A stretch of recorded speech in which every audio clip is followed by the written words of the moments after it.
Hello，福气的猫友们，我是希望所有生灵都能被善待的安宇，欢迎跟着安宇一起学养猫。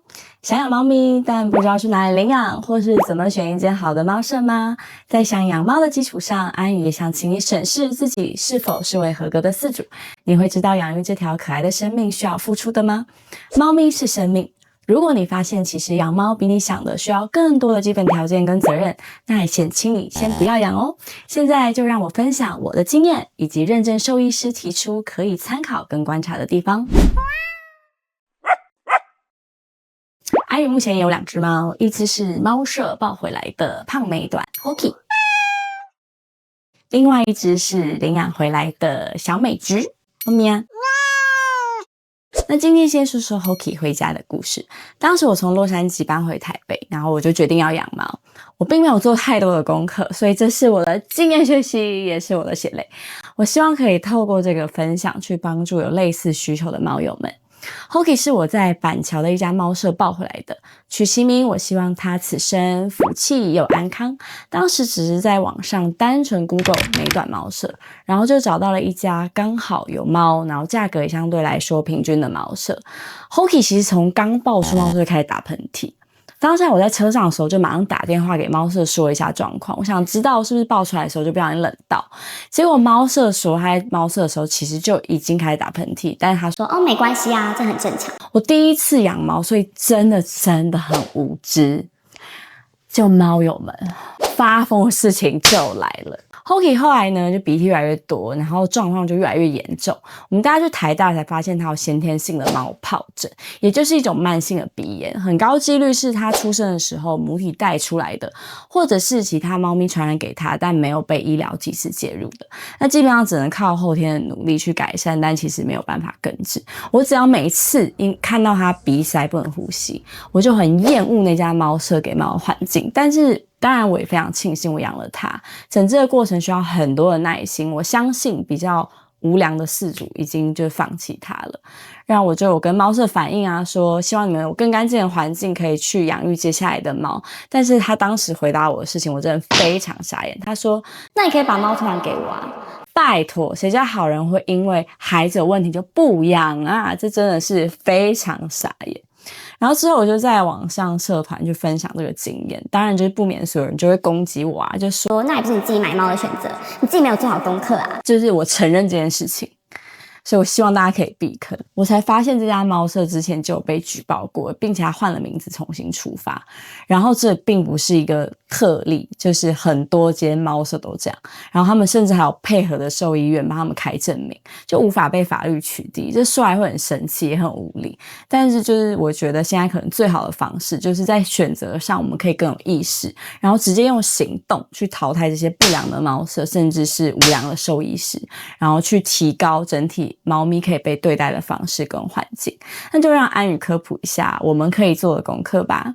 根据美国兽医师Megan Merkland 给出的建议，就在挑选猫舍的时候，我们可以去找动物组织协会合作或有配合的猫舍，因为通常协会有比较高的繁殖水准跟信誉，去仔细评估去认证猫舍的环境跟健康状况还有售后服务。根据你所在地可以直接去找相关的协会。但是在台湾的话比较常见的有爱猫协会、中华民国保护动物协会、台湾动物研究社、国际猫协跟其他的动保协会可以去关注。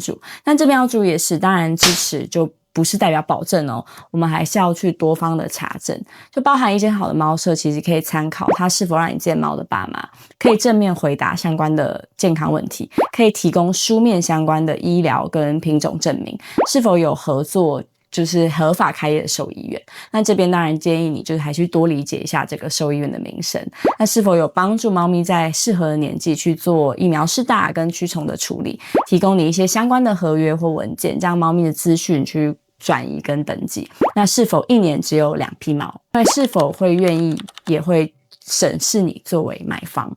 简单来说就是用动物赚钱的同时，去愿意重视动物生命并且善待的会是比较好的猫舍选择，可以有效避开不注重环境养育、过度繁殖或是只为了金钱利益去压榨动物的不良商人。如果好的猫舍参考是有难度的，那至少我们可以规避的猫舍就是那种不给你看毛爸妈，或者是有超过3种品种同时在培育，1年之中有同个品种超过就是2批小猫的，主张自己的猫都很健康，但他却拿不出相关的证明，或希望透过网络的方式可以收款。这些猫咪可能是中间商去卖给宠物店的，也有可能是诈骗。那安宇当然非常鼓励你领养代替购买。领养的时候，很多时候你可能觉得困难度比较高，是因为爱妈爱爸或是动物领养机构会提出很多的问卷去调查。好处是这些领养机构就是会去筛选领养人，避免猫咪流入虐猫的名单当中。我知道你会觉得很麻烦，但我希望猫友们可以有耐心的去体谅，因为现在的体制不完善，那就是问卷的形式跟爱妈爱爸基本上很多时候都凭自己的想法去送养。那这部分当然希望有一天可以有更完整的领养流程。如果透过领养，那提醒猫友们上门亲自去看看领养的猫咪，向领养的机构多理解猫咪的健康状况跟性格，跟选择猫舍其实是一样的。领养的过程也是一个双向的审视。如果发现有人利用猫去就是获取那种善款捐赠，这就是不良的人，一定要举报他。也祝福如果你现在是爱妈爱爸，然后也是领养机构的人，你的仔细跟小心真的可以救下很多猫咪。那再来我们聊聊什么是为合格的饲主。不管你基于什么样的原因想养猫，那安宇希望你在养猫之后呢，你可以去考虑很多事。第一就是猫其实并没有比狗需要的精力更少，因为虽然他们不用遛，他们有时候也可以自己待在自己的空间，但安宇想说的是，这不代表猫咪不需要你的存在。猫咪需要你陪它玩，有些猫咪其实也有分离焦虑症，那有些猫甚至会长期因为主人不在身边会得忧郁症，所以养猫绝对不是你想的那么简单，不是一个沙盆、一个饲料碗、一个水碗就好了。作为饲主，你要去理解猫咪的生理需求，除了环境的提供、吃食以外，当然还有医疗支出。那医疗支出并不是一个非常小的数字，平均来说，一只猫可能1年会有大概3万块，包含医疗跟吃食上面的一个支出。除非你准备好了，不然就不要做养育猫咪的这个选择。那猫咪是生命，也是责任，不是那种任何理由可以被舍弃的。如果你因为任何理由没有办法再养，这样是非常常见的。我太忙，没有时间陪它。我要搬家，房东不让。我要分手了，我猫咪不要了。它生病了，我养不起。我要移民了，我带不走。我家有新的成员对猫过敏，我家长辈不喜欢它。在养猫之前，你要先审视自己会不会因为这些原因去丢下猫。会的话，不要养。养一只猫就是你承担的这个责任，不是一个可以轻易放下的生命体。每只猫咪也有自己的性格，你可能会有自己的梦中情猫，那不符合你的期待，你就想丢掉的话，也请你不要养。不要说啊，它不亲人啊，它不亲猫啊，它咬沙发，它还乱抓人，它会乱尿尿。因为其实这些其实都是很有可能的。如果你没有办法接受猫咪的天性或状态，你也不会是一个很好的饲主。所以当一位好的饲主其实有很多面向，最基本的就是理解猫不是一个你可以因为任何理由去丢下的生命体。希望安宇今天的分享能让你审视自己是否能迎来你的第一只猫咪，领养或是找好的猫舍可以有什么样的依据。安宇自己的经历来说，领养代替购买是非常好的一件事情，让动物可以不要成为一个被标价的商品。